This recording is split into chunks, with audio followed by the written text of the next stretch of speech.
Good evening, Crisis Call, Shania speaking. Hello. I really need to talk. I really need help. What can I help you with today? And may I ask your name? Yeah, my name is Blake. I need to talk. I need help. I called you because I really need someone to listen. I'm so lost and don't know which direction to turn. May I ask what you're particularly lost about? Hold on. Bear with me. I can't stop crying. I literally cry every day. That's okay, take all the time you need, Blake, and when you're comfortable, we can talk.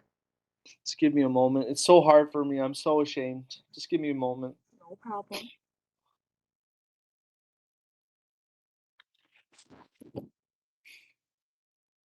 Right now, and for the last while, I've been more than just sad. I think I'm depressed. I've never felt this way before. But all day I can't get out of bed. I can't do anything.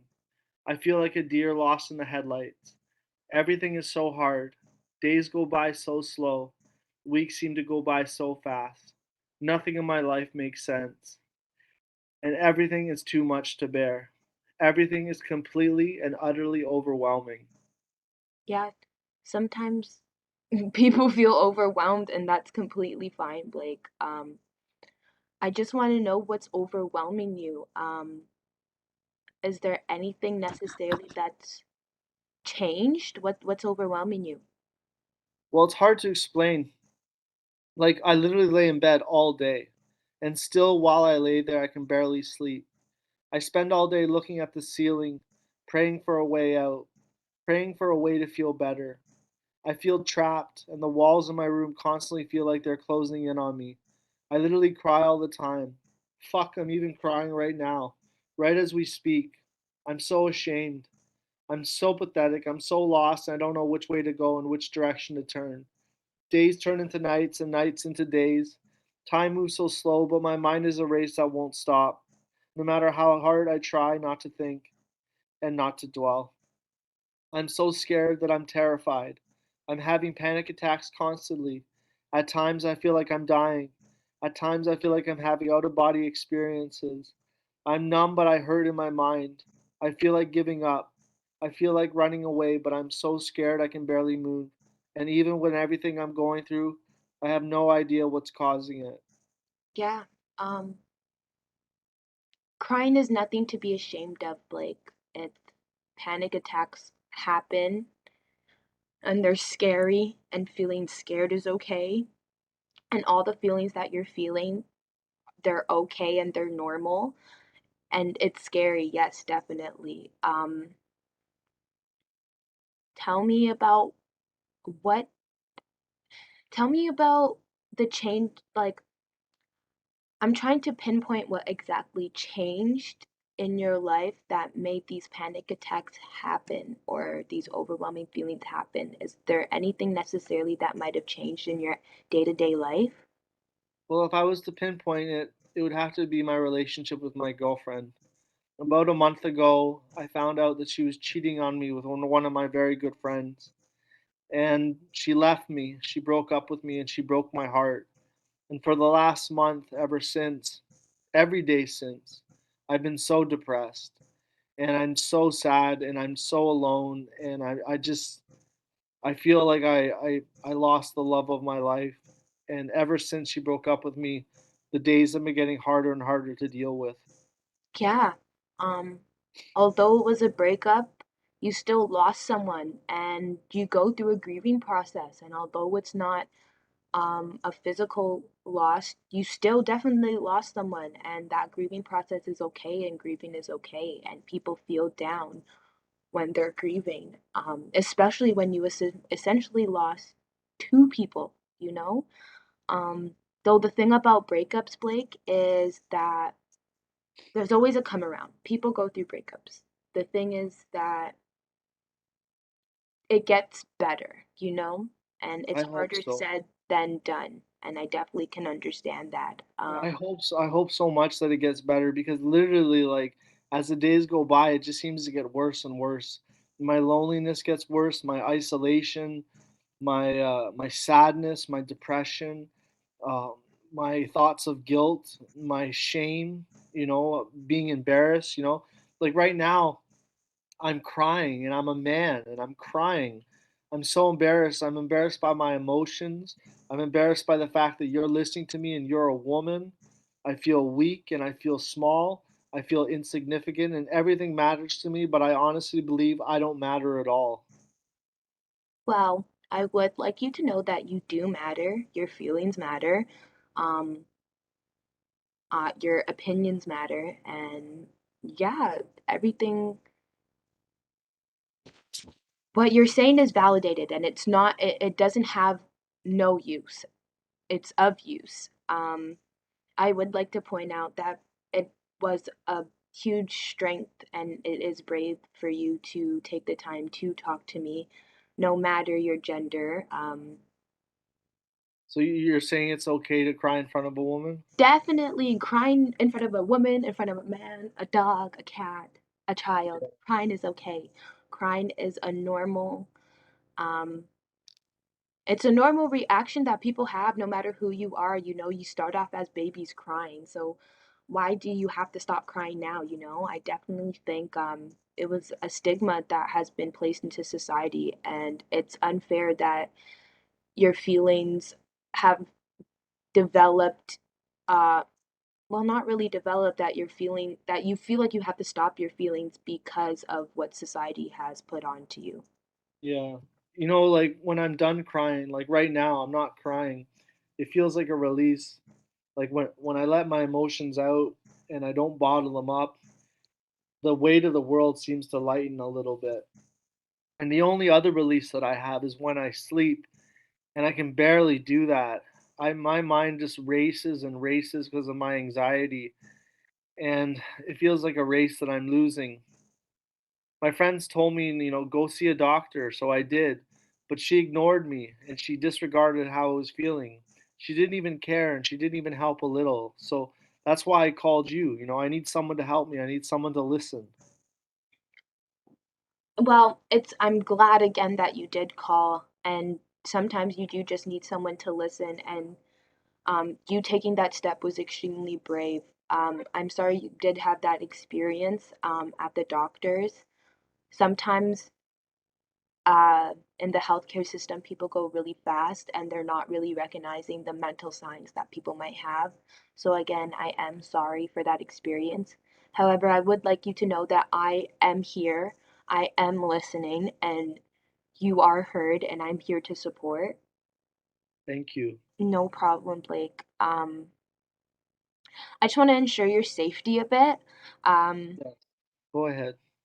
I would like to make sure that you are currently in a safe place. Well, right now in my room, the door's shut and it's locked. My parents are somewhere else in the house, but I'm in a place where I'm in privacy, where people don't have to hear what I'm talking about, so I have nothing to hide. And I am safe. I do promise you that. But I will admit that for the last little while, I've had suicidal thoughts.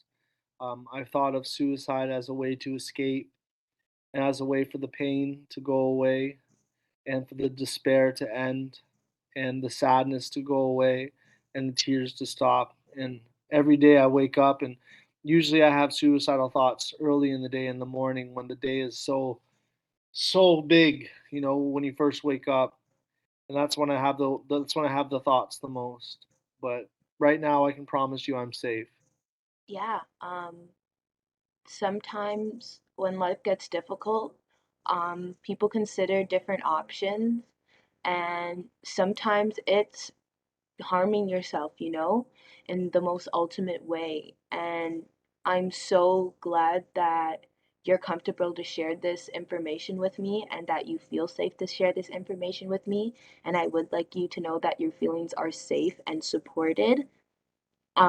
Just to further ensure your safety, though, Blake, and you did warn me. So,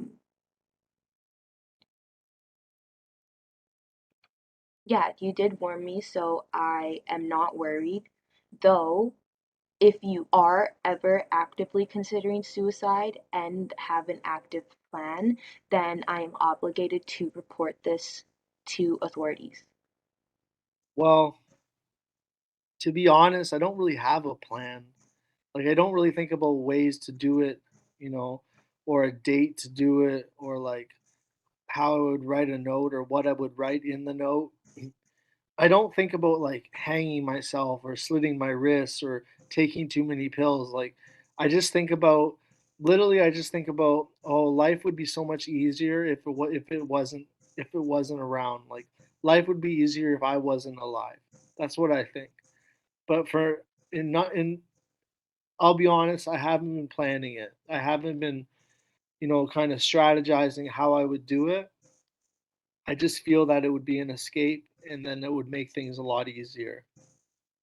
Yeah, a lot of the time when people feel overwhelmed, we just want to escape whatever situation it is and however way we can do it, whether it's completely leaving the situation or feelings of wanting to leave like this earth completely. And it's you're it's understandable people feel that way.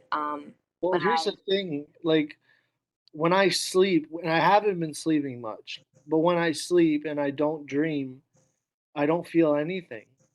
And sometimes I feel like, maybe that's what death feels like, that you feel nothing. And when I'm awake and I feel so much and I feel so much that hurts, it makes me think like maybe maybe just sleeping forever would be easier, you know? yeah, it's hard.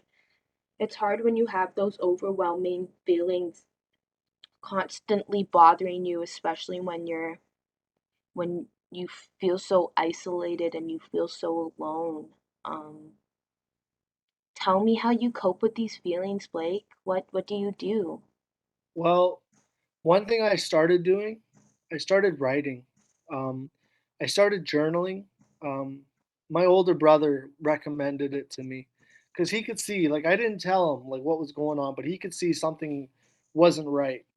So I started journaling every day, and I literally journal about anything I want. I'll write the F word and see where it takes me.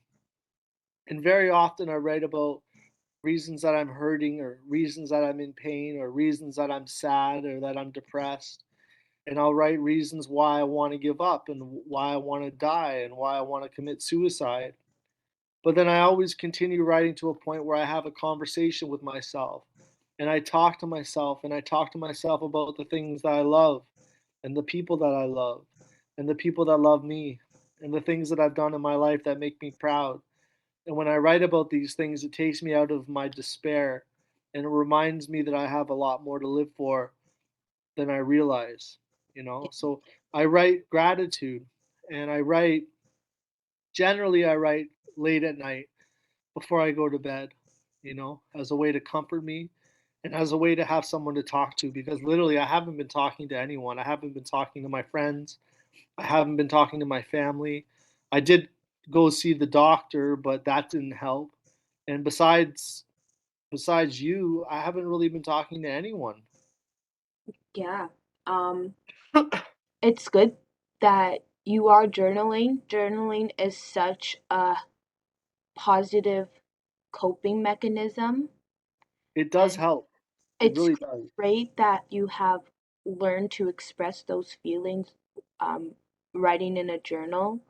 Um, it shows that you have the strength to push through what you are feeling, and it is so amazing, Blake. I just want to let you know. Um, Thank you. Such a positive coping mechanism. Thank I sometimes, um, sorry, any other coping mechanisms that you might have? Well, I have another one, but it's not healthy, and you're not gonna approve of it. Yeah. It is I drink. I drink. I've always been a drinker, uh, but since I've been depressed, drinking's been something that I do almost daily, and I find drinking numbs me, and it makes me not think of what's troubling me. But I find the day after I drink, when I'm hungover, I feel so much guilt. I feel so much regret. And my anxiety is so high to the point where I'm almost having panic attacks. And I literally spend half the day laying in bed, just hiding in my blanket. And then I start it all over again by drinking again. Yeah. And And to cope with the drinking, I also smoke marijuana a lot. And I never had a problem with marijuana. I always found it was very relaxing. But ever since my mind has been in a negative with ever since I've had a negative state of mind, when I smoke weed, now I get paranoid and I get high anxiety and I even get suicidal thoughts when I smoke marijuana. And I don't know why this is happening, but I do know that like those two things are a coping mechanism that I'm doing because of how I'm feeling and they're not making me feel any better. yeah. Um, Although you do have this coping mechanism, Blake, I just want to let you know everyone copes in different ways, whether it's positive or negative, you know. Coping is something people do when they have trauma, you know, when they feel low, when something's happening to them. And it's not always positive, and that's okay. The thing that is great is the fact that you have recognized the fact that it is a problem and it isn't working for you. And that is such a good strength that you have, um, that you did recognize that.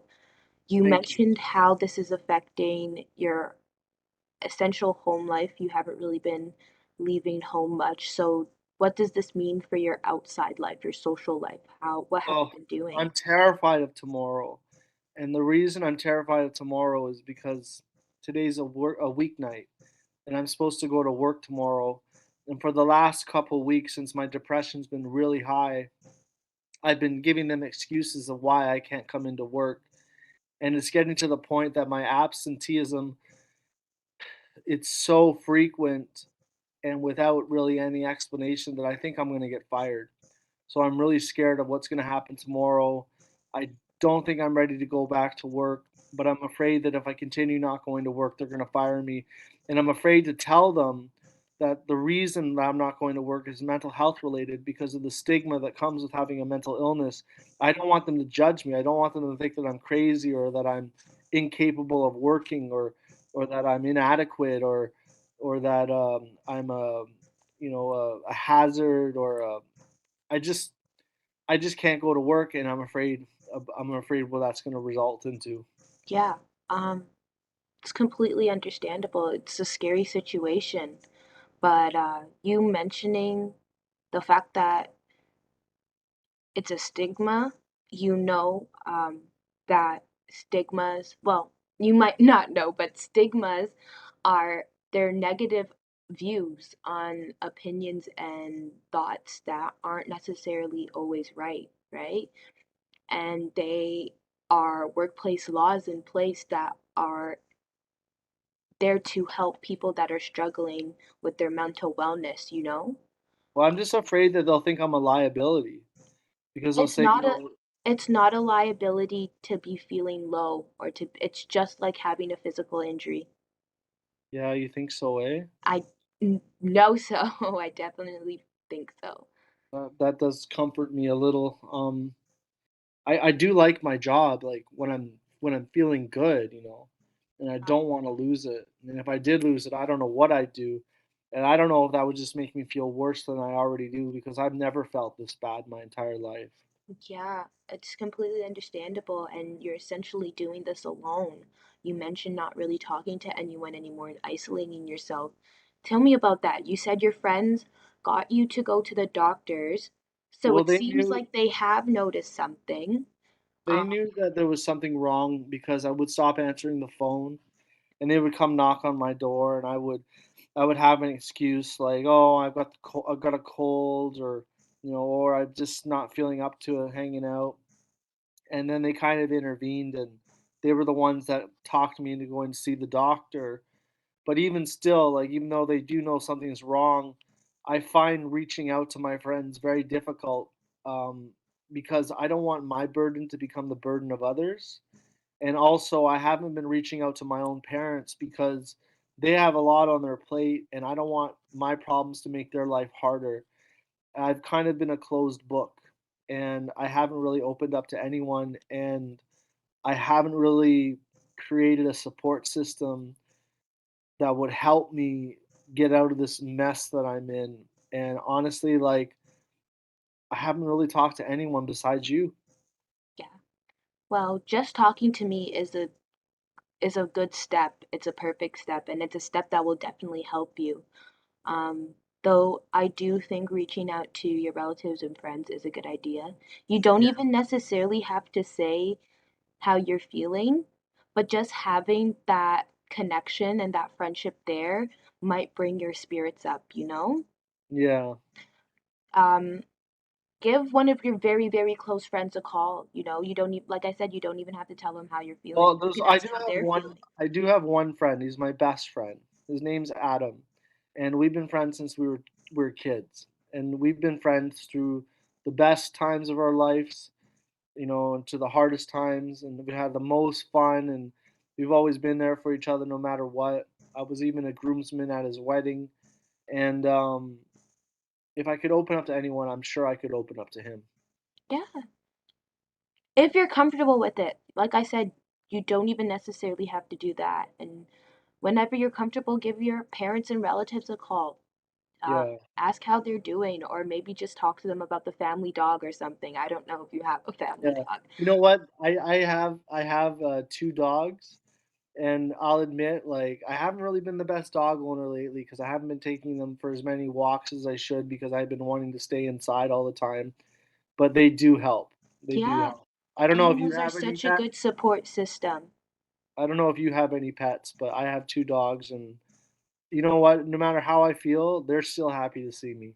Yeah, So, even just taking your dogs out for a walk, it might not obviously fix everything, but it might bring your spirits up for just that moment, you know? yeah, to kinda stay present. Yeah. Um, let's just examine some alternatives here, Blake. Okay. So, um,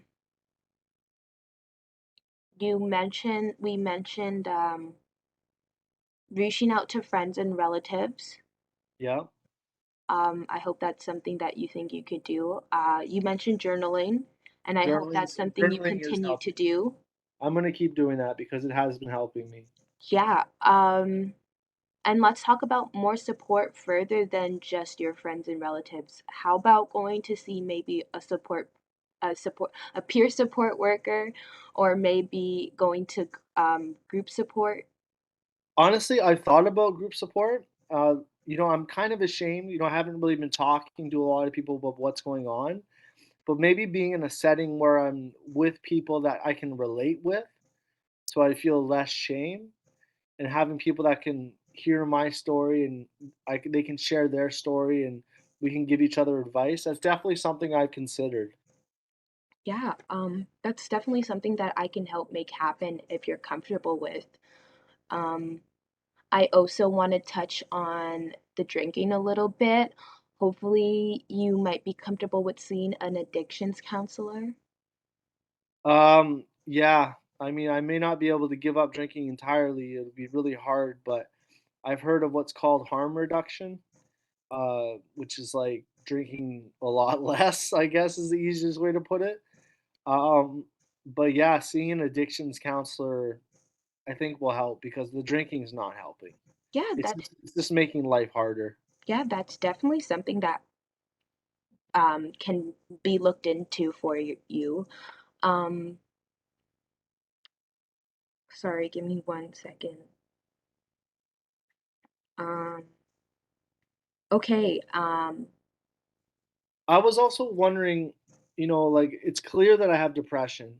I can't deny that. Okay. From what I know of depression is that it's a mental illness. Do you think maybe seeing a psychiatrist and getting a proper diagnosis, maybe getting medicated would be an option?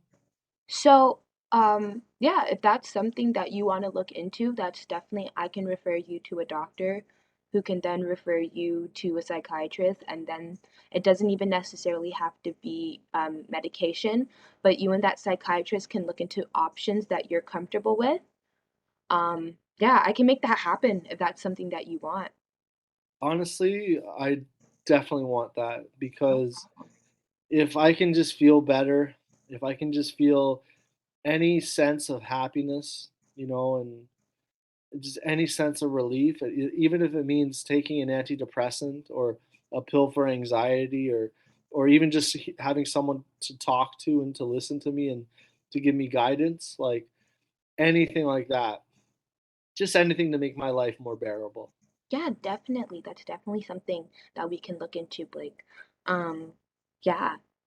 So we examine alternatives. I just want to know how you feel about tomorrow. Like, do you feel, I'll be honest. I feel good now. You can see like my mood's better. Like I'm not crying. Like a weight has been lifted. Like you talking to me, listening to me. I just I feel so much of relief. But I am anxious for tomorrow. yeah, I mean, the last month, every day has been so hard, and I just hope tomorrow is not hard. yeah. I just hope. You know. How do you, after this conversation, how do you feel like you can support yourself tomorrow? Like, what do you feel like you can do?